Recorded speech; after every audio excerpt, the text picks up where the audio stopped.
Okay, so we got to talk about this Kenyon Martin situation again, man, because the staff member that he had checked live on Gils Arena made a video speaking about it. And, he wanted to tell more of his side of the story, man. I wanted to come on here, give you guys that video because I'm pretty sure a lot of you guys want to hear his side of the story and get more context of this situation. So let's check out this clip and then I'll come back with some more commentary. Here's that video. Everybody responded to it, but it was about 4 videos I watched to hear what everybody say, and a lot of people, the majority of people, they feel I did the right thing and handled everything right. And most of the people that I heard side with Kenyon, they feel like they don't have all the facts straight. They think that I went to his house first and then made them comments. And they also don't know that when I made the comments, after I said it, is when he was on the show later and spoke about it, his sensitivity to it. And that's when I'm like, oh shit, I fucked up with this.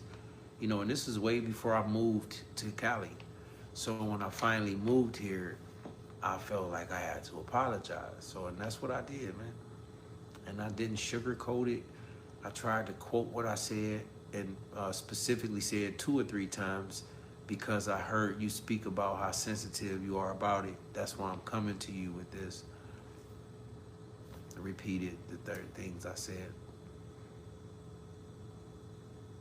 So I tried. Oh, of course he did. Man, listen, it ain't nobody that ain't made a video. Rob Parker, Speak Easy, Marcellus Wiley, Jason Whitlock, everybody. I'm all over the place, man. God damn, boy. Shit. Hey, man, listen, man. Nobody want to go viral for no shit like this, man. I'm telling you, man. But, hey, I'm thinking about trying to get on somebody's show. I'm trying to reach out to... I wouldn't mind talking to Speak Easy, Emmanuel and LaShawn McCoy, especially LaShawn McCoy, because of what he think happened and how he think it took place. I would love to talk to LaShawn McCoy. Kmart owes a producer an apology, if we being real. Publicly. And I'll say that, like, Kenyon Martin owes the producer an apology because Kenyon Martin wanted to make the producer feel as hurt as Kenyon Martin felt, and the producer committed a crime against Kenyon Martin before the producer was close to Kenyon Martin, before the producer was in Kenyon Martin's home, before the producer met Kenyon Martin's wife and Kenyon Martin's kids. That's when the crime was committed. After meeting Kenyon Martin's wife, kids, and being in his home, producer changed his behavior. He owes him an apology. Whoa. He owes him an apology. At the end of the day, you still talked about me. No. We had never met. At the end of the day, you talking about a problem that I have no control over. Kenyon Martin is the only bright spot on the whole show. Kenyon Martin can't fucking talk straight. All that nigga. Let's just call it what it is. He can't even get a goddamn sentence out with us. That's a Dunner man. So the Dunner man can run the show.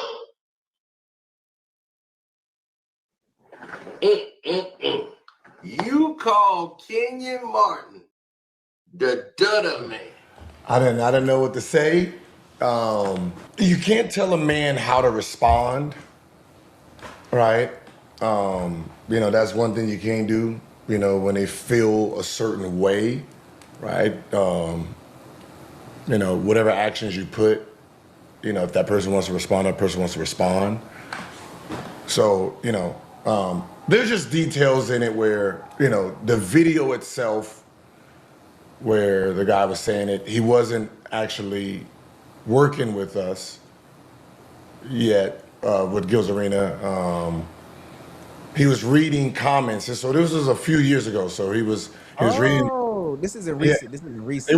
It wasn't recent. It was pushed to Kenyon like it actually was recent, but it wasn't a recent thing.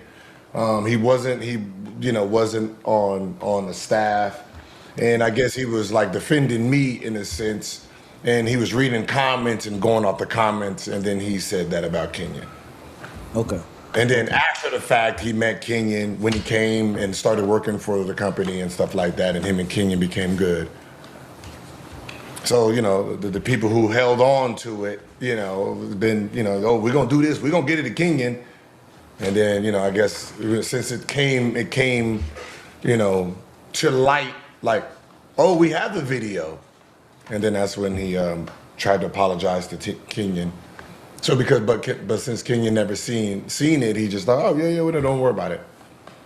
Now, he's seeing it, and so now he thinks, oh yeah, I had you in my house, had you in my family, my kids, so it's one of those things where it's like, well, no, and it was before, and I had to check, because my dad, watches all that down below level content where they down there beefing.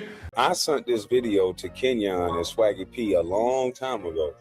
I added them in the video.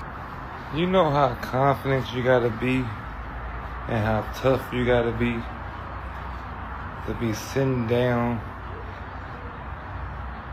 punking and confronting a man like that. Cause a nigga, no, for real. So what if the nigga would have just said, "F this job," and just socked this shit out? Nah, for real. You know how confident you gotta be to just be sitting down telling the motherfucker, you a disloyal motherfucker, man. This is what a punk motherfucker look like. And I thought he was gonna hit this shit out of Cape. Now that would have been highlight news if Kenyon would have got his hit so hard in his head.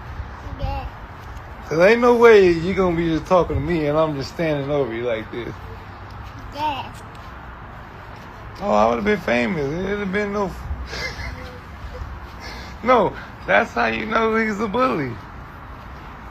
I done fed you, nigga. Took you off the streets, nigga, when you had $2 to your name. Nigga, you had 5 pennies. I don't want to give you a job. I said, damn, nigga. Oh, man. Nah, just think, though, how funny would that reaction been if a nigga with a haymaker came back at his head like, nigga, I said sorry, nigga. Boom! Now that's enough. That nigga came in like, now this is what a ass whooping look like. I was just watching nigga send me a clip, 12, like 100 sending me a clip. And he just standing up, I'm sorry, and I apologize. Nah, you disloyal, fool, punk motherfucker. I brought you, I fed you. You had $2, that's all you had, nigga. You was like $2, all you had. I gave you turkey on Thanksgiving, stuffing, mac and cheese, all that. And you, disloyal bitch, you pay me like this? No. I'm sorry, nigga said sorry 20 times. Sorry. I don't accept your apology. No, sorry. I don't accept it. I'm gonna apologize again. I apologized 5 years ago. I apologized 2 months ago. I apologized to you in the car. I brushed it off, nigga. Don't say sorry. I nigga was thinking, oh, please don't let me lose my job. Hey. And they was on there like, I'm sorry, Mr. Charlie, please, Mr. Charlie. I'm so sorry, sir. So sorry. Nah, you can't. This is crazy. Don't think this is scripted. It wasn't made. This wasn't scripted. Niggas out there, sorry, Mr. Charlie. Sorry. All I would have said is, nigga, enough is enough. Hey, man. You should have seen, I said, hey, ran. If he didn't get dropped, I would have just ran after, because he wanted to throw a punch from the seat. He wanted to be like, I'm sorry, no more fucking sorry. But yeah. Okay, so that's what the Gils Arena staff member said, right? And then we also got to talk about Gilbert Arenas' response, because Gilbert Arenas came on his YouTube channel responding and saying the same thing. So this is why Kenyon Martin made that video calling out Gilbert Arenas. And if you guys missed it, I did a video covering that. I don't tell you how to handle your situation. It's the way you choose to handle it. People are speaking on it. People close to the situation, people not close to the situation. And people around the situation knew about the situation before it landed on my doorstep, really close to the situation. And speaking on it, Gil went and had his 2 cents about it, as well as everybody else. And Gil let you guys know that this situation was old. Dude on the internet doing what he did. But I don't care. I suggest you guys should go watch it because Kenyon Martin called out Gilbert Arenas for their responses, because y'all doing these response videos trying to have a timeline with this situation, and I don't care. You know, it's like, now y'all trying to sit here try to make it seem like I'm the bad guy for how I handled this situation, but can't nobody tell him how to handle things. And this is why I think now with Gilbert Arenas defending the staff member and also the staff member coming out, Kenyon Martin probably feel like, yo, this is a play because you knew the situation, Gilbert. This is why Kenyon Martin responded the way that he did in that video that I'm talking about. Like I said, if you guys missed it, it should be popping up at the top left of your screen, man. Go check it out. Or I'll have the link down below for you guys. Man, I think this situation just opened up Kenyon Martin's eyes to the people around him. And now he's probably looking at Gilbert Arenas in a different way now, because now it's like, yo, you hired this guy, you had this guy around us, and you knew that this was something that I didn't like for the past couple of years, and you kept this guy around me, man. Like I said, guys, click that video right there at the top left of your screen, link down below in the comment section or in the description box, man. Catch you guys on the next one. Don't forget to hit that like button. Don't forget to hit that subscribe button as well. Catch you guys on the next one. We out, guys. Peace.